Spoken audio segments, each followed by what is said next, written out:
और दोस्तों आपके अपने YouTube चैनल या DS मास्टर 1.0 में स्वागत है। दोस्तों हम लोग आज से टेट सुपर टेट श्रृंखला के अंतर्गत भारत के भूगोल की शुरुआत करने जा रहे हैं। यदि वीडियो आपको अच्छी लगेगी तो लाइक करना, चैनल को सब्सक्राइब करना तथा अपने दोस्तों को भी शुरुआत करना। तो आइए हम लोग भारत के भूगोल में सबसे पहला बिंदु भारत की स्थिति एवं विस्तार पर चर्चा करने जा रहे हैं। दोस्तों भारत की स्थिति एवं विस्तार के बारे में हम लोग समझेंगे। तो आइए हम शुरुआत करते हैं। अच्छा, एक बात ध्यान से सुनिएगा। पहले मान लीजिए या कोई एक बिंदु है। अब इस बिंदु को या राम नाम का एक व्यक्ति है, मान लीजिए छोटुआ है। अब छोटुआ को इस बिंदु को जाना है, इस बिंदु तक पहुंचना है, लेकिन यह बिंदु छोटुआ ने कभी देखा नहीं है। और छोटुआ अपने मूल स्थान से इस बिंदु को कैसे पहुंचेगा, क्योंकि इस बिंदु का निर्धारण कहीं से नहीं किया गया है। तो ग्लोब, हमारी जो पृथ्वी होती है, तो पृथ्वी का जो प्रतिरूप है, पृथ्वी पर मान लीजिए विश्व का जो मैप बनाया गया मार्टिन लूथर के द्वारा 1492 में, तो उन्होंने उस मैप को पृथ्वी पर ग्लोब पर बनाने के लिए स्थानों का निर्धारण किया और उसी स्थान से पूरे विश्व को उस मैप पर प्रदर्शित करने का प्रयास किया। अर्थात किसी ने एक निश्चित बिंदु को मानक मान करके ही ग्लोब बनाया गया था। तो उसी तरह से हम लोग पहले तब भारत की स्थिति और विस्तार, यानी उस ग्लोब पर भारत कहाँ स्थित है, उसका अक्षांशीय और देशांतरी विस्तार क्या है, इन बिंदुओं को पहले समझते हैं। इसके बाद हम लोग भारत पर चर्चा करेंगे। तो आइए हम लोग समझते हैं ग्लोब के बारे में। ग्लोब को सर्वप्रथम किसने बनाया था? तो ग्लोब को सर्वप्रथम मार्टिन बोहेम ने बनाया था। Martin Boheme. और कब बनाया? 1492 में। अब बात आती है कि ग्लोब क्या है, यानी ग्लोब किसे कहते हैं, ग्लोब क्या है। तो हम एक लाइन में इसको बता देते हैं। पृथ्वी के प्रतिरूप को ग्लोब कहते हैं। पृथ्वी के प्रतिरूप को ग्लोब कहते हैं। ग्लोब कहते हैं, ठीक है भाई। पृथ्वी के प्रतिरूप को ग्लोब कह दिया, लेकिन इस पर और कुछ होता है। तो इस ग्लोब पर क्या होता है? जिस पर अक्षांश एवं देशांतर रेखाएं खींची गई होती हैं या कल्पित होती हैं, खींची गई होती हैं। आइए मैप से हम लोग इसको फिगर से देखने का प्रयास करते हैं। पृथ्वी का प्रतिरूप, पृथ्वी का आकार कैसा है? जियायड है। पृथ्वी का आकार कैसा है? जियायड है। या इसी को हम क्या कहते हैं? भूभाग कहते हैं। इस बात को भी आप याद रखिएगा। अब यह मतलब जियायड मतलब पृथ्वी हमारी दोनों ध्रुवों पर क्या है? चपटी हुई है, दबी हुई है। अब देखिएगा, तो प्रतिरूप हो गया या पृथ्वी पर, इस पर अक्षांश देशांतर। देखिए इसके बीचों बीच से हम एक रेखा खींच देते हैं पूरब से पश्चिम। अब इस रेखा को हम या पृथ्वी के बीचों बीच से गुजारे हैं, तो इसलिए इस रेखा को हम नाम देते हैं भूमध्य रेखा। क्या नाम देते हैं? भूमध्य रेखा नाम देते हैं। अब इस रेखा से ऊपर की ओर देखेंगे और रेखा से नीचे की ओर, तो हम जानते हैं कि गणितीय नियम में या किसी भी मैप पर या किताब में कापी पर ऊपर की ओर कौन सा दिशा होती है? उत्तर होता है। क्या होता है? उत्तर होता है। और नीचे की ओर क्या होता है? दक्षिण होता है। इसलिए इस रेखा से, भूमध्य रेखा से ऊपर की ओर को हम क्या बोलते हैं? उत्तरी गोलार्ध बोल देते हैं। उत्तरी गोलार्ध। और इससे नीचे की ओर हम क्या बोल देते हैं? दक्षिणी गोलार्ध बोल देते हैं। अब इस रेखा, इस बिंदु को हम लोग देखेंगे तो यहाँ से चलेंगे तो यहाँ पर बोलते हैं उत्तरी ध्रुव बोल देते हैं। इसे क्या बोलेंगे? उत्तरी ध्रुव। और इस बिंदु को हम क्या बोल देंगे? दक्षिणी ध्रुव बोल देंगे। अब उत्तरी ध्रुव और दक्षिणी ध्रुव से को भी मिला देते हैं, तो उत्तरी ध्रुव और दक्षिणी ध्रुव को पृथ्वी के केंद्र से मिलाने वाली काल्पनिक रेखा को हम अक्ष बोलते हैं। क्या बोलेंगे? अक्ष बोल देंगे। या इसी को हम बोल देते हैं जीरो अंश देशांतर। क्या बोलते हैं? जीरो अंश देशांतर, जीरो अंश देशांतर बोल देते हैं। और इसको क्या बोल देते हैं, भूमध्य रेखा बोल देते हैं, या इसी को बोलते हैं जीरो अंश अक्षांश। क्या बोलते हैं, जीरो अंश अक्षांश, या इसी को विषुवत वृत्त या विषुवत रेखा, विषुवत रेखा, या इसी को बोलते हैं बृहद वृत्त, बृहद वृत्त। क्योंकि यह पृथ्वी पर सबसे बड़ा वृत्त बनाता है, इसलिए इसको बृहद वृत्त की संज्ञा दे देते हैं। अब इस जीरो अंश अक्षांश रेखा के समानांतर इस पर हम रेखाएं खींचते हैं। दोस्तों, जो अक्षांश रेखाएं होती हैं वह वृत्ताकार होती हैं, क्योंकि हमारी पृथ्वी जियायड है। और जैसे एक उदाहरण लेते हैं, गेंदा पर एक रेखा खींचेंगे तो वह गोल बनेगी और चारों तरफ बनेगी। तो उसी तरह से पृथ्वी पर भी जो रेखाएं खींची जाती हैं वो गोलाकार होंगी। अब इस पर मान लीजिए यहाँ पर हम ले लेते हैं दक्षिण उत्तरी, ले लेते हैं 90 अंश उत्तरी अक्षांश, और इस पर हम रेखा खींचेंगे तो यह ऐसे ही बनेगी, ऐसे बनेगी, ऐसे बनेगी गोलाकार। और इसको खींच देंगे तो यह ऐसे बनेगी।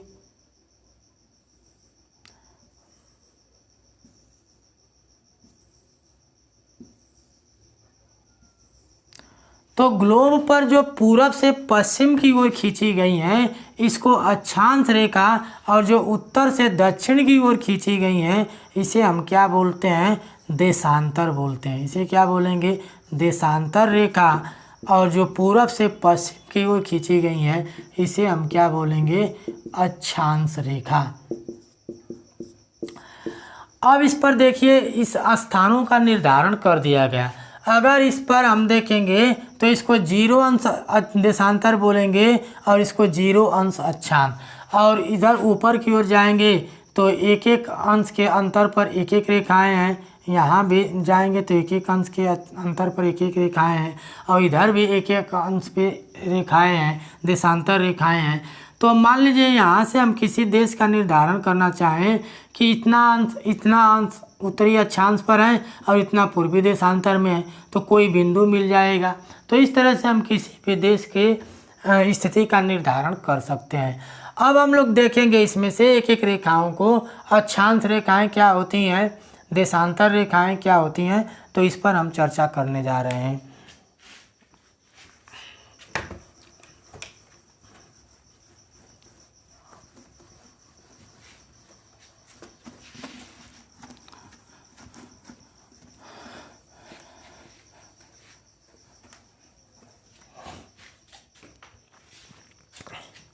अक्षांश रेखाएं, अक्षांश रेखा। तो अक्षांश रेखा अभी मैंने बताया, पृथ्वी ग्लोब पर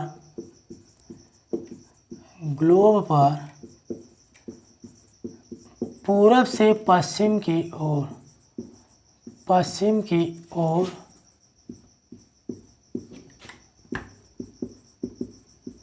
खींची गई काल्पनिक रेखा को अक्षांश रेखा कहते हैं, अक्षांश रेखा कहते हैं। अब इसको फिगर से समझते हैं।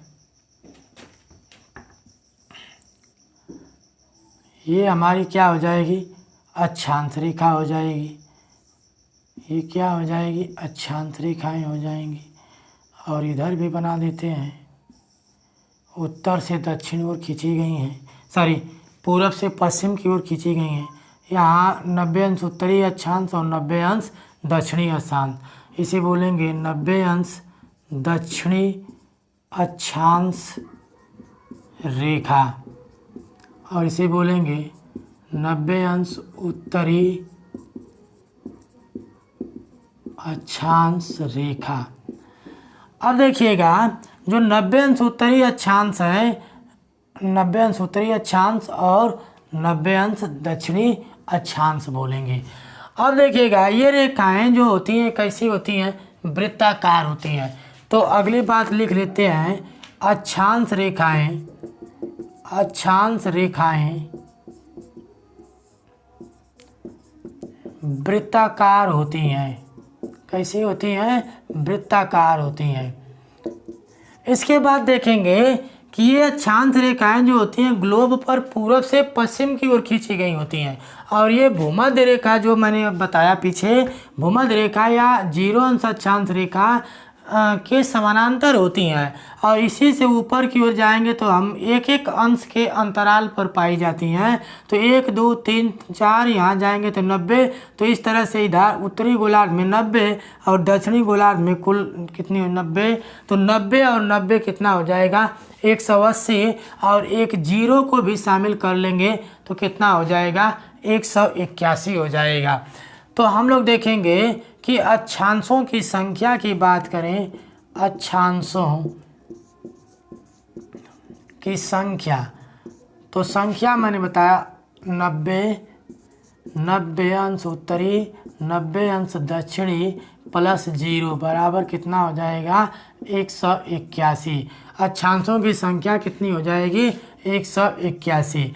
लेकिन 90 अंश उत्तरी अक्षांश और 90 अंश दक्षिणी अक्षांश जो होता है एक बिंदु के रूप में होता है, न कि एक रेखा के रूप में। और गणितीय नियम के अनुसार बिंदु में त्रिज्या नहीं होती है, इसलिए इसे हम रेखा नहीं कहेंगे। तो अक्षांश रेखाओं की संख्या अगर पूछेगा, अक्षांशों या अक्षांश रेखा की संख्या, रेखा तो अक्षांश रेखा की संख्या पूछेगा तो हम क्या कर देंगे, दोनों को घटा देंगे, 90 अंश उत्तरी और 90 अंश दक्षिणी को। तो यह कितना हो जाएगा 179 हो जाएगा।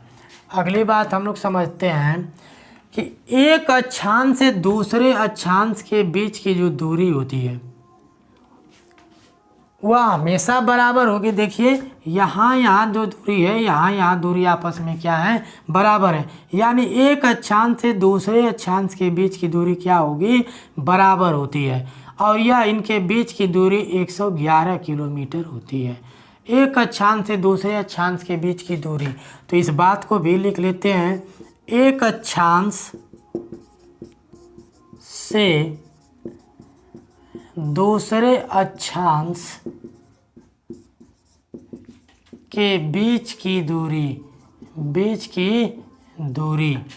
111 किलोमीटर। और ये कैसी होती है, एक दूसरे के समानांतर होती हैं। अब देखिएगा ये इनके बीच की जो दूरी होता है इसे हम कटिबंध बोलते हैं। क्या बोलते हैं, कटिबंध। यानी जो अक्षांशों के बीच की दूरियां होती हैं या खाली स्थान होता है उसे हम क्या बोलते हैं, कटिबंध कहते हैं। तो इसको भी लिख लेते हैं, दो अक्षांशों के बीच का स्थान, दो अक्षांशों के बीच का स्थान या उसे हम भाग कह सकते हैं, भाग स्थान या भाग कटिबंध कहलाता है। कटिबंध कहलाता है। तो इस तरह से हम लोग अक्षांश रेखा के बारे में देखा। आइए हम लोग देखेंगे, अब देखिएगा इसमें इसको हम बोलेंगे 0 अंश अक्षांश रेखा। 0 अंश अक्षांश रेखा भूमध्य रेखा या विषुवत रेखा या बृहद वृत्त की संज्ञा दी जाती है, या 0 अंश प्रधान रेखा भी कहते हैं। अब इसके ऊपर की ओर चलेंगे तो इधर देखिएगा हम 1 2 3, क्योंकि एक अंश के अंतर पर एक अक्षांश रेखा होती है। तो मान लीजिए हम यहाँ से गिनते चलते हैं, ये मान लीजिए 1 है, 2 है, 3 है, 4 है, ऐसे ऐसे गिनते चलते हैं। मान लीजिए आ गई 23.5 अंश।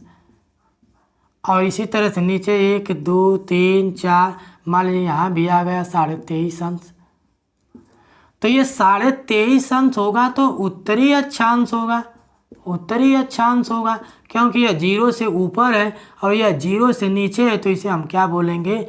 दक्षिणी अक्षांश बोलेंगे, दक्षिणी अक्षांश बोलेंगे।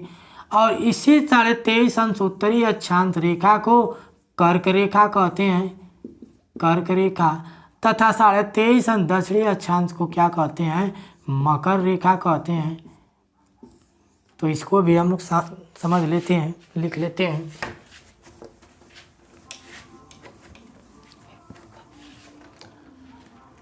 कर्क रेखा, कर्क रेखा 23.5 अंश उत्तरी अक्षांश रेखा को कर्क रेखा कहते हैं। 23.5 अंश उत्तरी अक्षांश रेखा को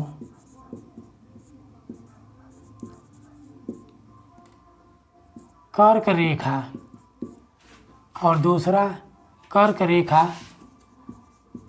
कहते हैं।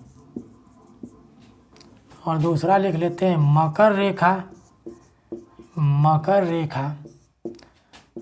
तो 23.5 अंश उत्तरी अक्षांश रेखा को 23.5 अंश दक्षिणी अक्षांश रेखा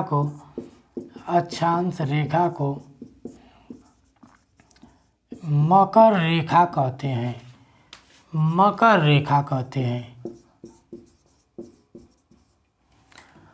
अब यह कर्क रेखा, मकर रेखा और भूमध्य रेखा विश्व के कुछ प्रमुख देशों से गुजरती हैं।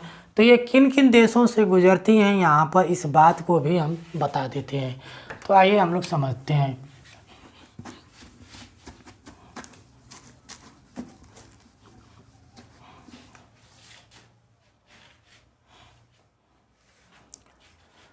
कर्क रेखा,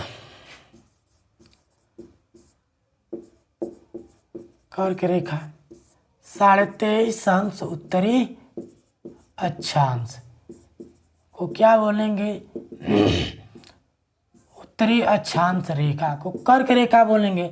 और कर्क रेखा दुनिया के कुल 18 देशों से होकर के गुजरती है, दुनिया के कुल 18 देशों से होकर के गुजरती है। आइए हम लोग देख लेते हैं कि यह किन किन देशों से होकर के गुजरती है। तो हम लोग देखेंगे कर्क रेखा के बारे में। मैक्सिको 18 कौन कौन से देश हैं? यह दुनिया के 18 देशों से होकर के गुजरती है। तो देखेंगे मैक्सिको, दूसरा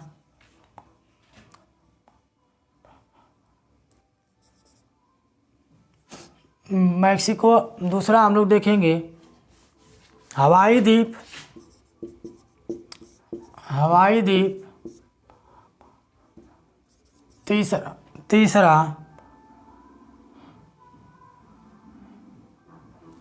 तीसरा हम लोग देख लेते हैं बहामास, बहामास। चौथा नंबर पर हम लोग ले लेते हैं कर्क रेखा मारिटोनिया, मारिटोनिया, अल्जीरिया, अल्जीरिया, लीबिया, मिस्र,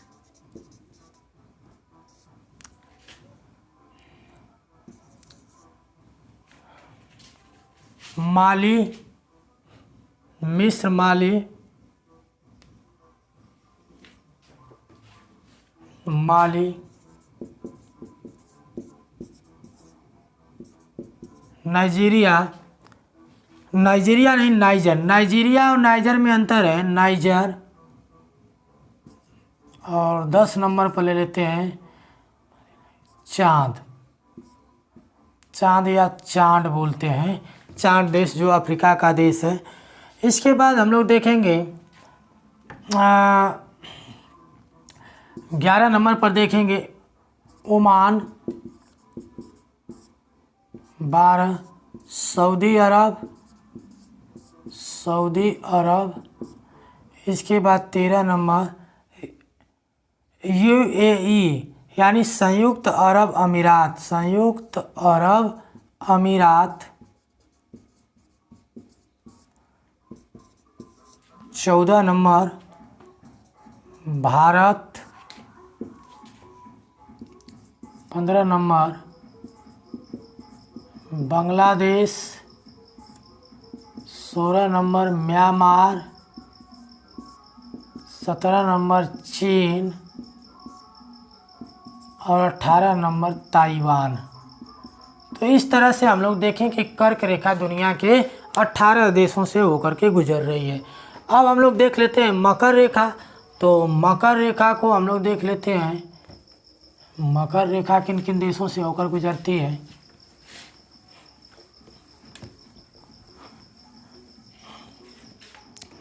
मकर रेखा, मकर रेखा, और इसको लिख लेते हैं दक्षिणी अक्षांश, दक्षिणी अक्षांश। और मकर रेखा जो है दुनिया के 12, मकर रेखा जो दुनिया के 12 देशों से होकर के गुजरती है। 12 देशों से होकर के गुजरती है। तो इसको 12 बना देते हैं। अब आइए देखिएगा कि 12 कौन कौन से देशों से होकर के गुजर रही है मकर रेखा। तो हम लोग ले लेते हैं चिली, 23.5 दक्षिणी अक्षांश रेखा को मकर रेखा कहते हैं, 12 देशों से होकर गुजरती है। तो ले लेते हैं चिली, यानी दक्षिणी अमेरिका का यह देश है चिली। अर्जेंटीना, तीसरा पराग्वे, चौथा ब्राज़ील। दोस्तों यहाँ एक बात बता देना चाहता हूँ कि ये चारों देश जो है दक्षिणी अमेरिका महाद्वीप के हैं, और ब्राज़ील एक ऐसा देश है कि जहाँ से भूमध्य रेखा और मकर रेखा दोनों गुजरती हैं। तो अब इसके बाद हम लोग लेते हैं आगे फ्रेंच पोलिनेशिया, फ्रेंच पोलिनेशिया जिस पर फ्रांस का अधिकार है और एक समुद्री द्वीप है। इसके बाद हम लोग चलते हैं अफ्रीका के देशों में। तो अफ्रीका में हम लोग लेंगे नामीबिया, नामीबिया,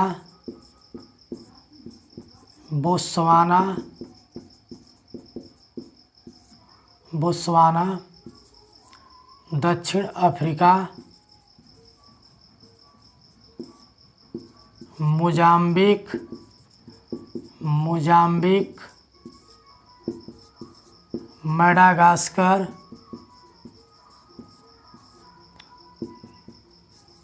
ग्यारह नंबर लेते हैं मालदीव, और 12 नंबर ले लेते हैं हम लोग इंडोनेशिया, नहीं मेडागास्कर। इसके बाद हम लोग ले लेंगे मेडागास्कर के बाद ले लेंगे टोंगा, मेडागास्कर के बाद लेंगे टोंगा जो ऑस्ट्रेलिया के पूर्व में पड़ता है, और एक ले लेंगे ऑस्ट्रेलिया, ऑस्ट्रेलिया। तो इस तरह से हम लोगों ने देखा कि कुल 12 देश जो है मकर रेखा पर पड़ते हैं। अब हम लोग देख लेते हैं कि भूमध्य रेखा पर कितने देश पड़ते हैं। तो भूमध्य रेखा पर जो है कुल, भूमध्य रेखा पर कुल 13 देश स्थित हैं। इन देशों को भी हम लोग देख लेते हैं। भूमध्य रेखा, भूमध्य रेखा यानी 0 अंश अक्षांश रेखा को हम क्या बोलते हैं, 0 अंश अक्षांश रेखा को भूमध्य रेखा कहते हैं। और भूमध्य रेखा पर कौन कौन से देश स्थित हैं, तो हम लोग इसको भी ले लेते हैं। तो हम लोग सबसे पहले भूमध्य रेखा पर लेकर चलते हैं दक्षिणी अमेरिका के देशों को लेकर के चलते हैं, भूमध्य रेखा पर स्थित दक्षिणी अमेरिका के। तो पहले लेते हैं इक्वेडोर, इक्वेडोर, दूसरा नंबर पर कोलंबिया, कोलंबिया, और तीसरा नंबर पर ले लेते हैं ब्राज़ील। और इसमें हम जानेंगे कि इस पर कुल 13 देश स्थित हैं, भूमध्य रेखा पर 13 देश। चौथा नंबर पर हम लोग ले लेंगे दक्षिण अमेरिका में चलते हैं। दक्षिण अमेरिका का एक द्वीपीय देश है जिसे हम बोलते हैं साओ टोमे, साओ टोमे। और इसके बाद 5वें नंबर पर हम लोग लेंगे गैबोन। 6वें नंबर पर ले लेते हैं कांगो। और 7वें नंबर पर ले लेते हैं कांगो गणराज्य। कांगो गणराज्य। 8वां नंबर पर ले लेते हैं युगांडा। 9 number Kenya. और 10 नंबर सोमालिया। सोमालिया। इसके बाद 11 नंबर पर हम लोग लेते हैं मालदीव। मालदीव। 12 नंबर पर ले लेते हैं इंडोनेशिया। इंडोनेशिया। और 13 नंबर पर हो जाएगा किरीबाती। किरीबाती। तो दोस्तों इस तरह से हम लोगों ने आज देखा कर्क रेखा को, और कर्क रेखा, मकर रेखा और भूमध्य रेखा को देखे। यानी कुल मिलाकर के हम आज अक्षांशों को समझाने का प्रयास किया। कल हम लोग एक नए वीडियो के साथ देशांतर रेखाओं पर लेकर के आएंगे। और इसके बाद ये टॉपिक जैसे ही ख़त्म होगा तो हम भारत के इस को समझाने का प्रयास करेंगे कि भारत कहाँ पर है, किस अक्षांश और देशांतर पर उसका क्या विस्तार है। और हम लोग मिलते हैं एक नए वीडियो के साथ। तब तक के लिए नमस्कार, जय हिंद।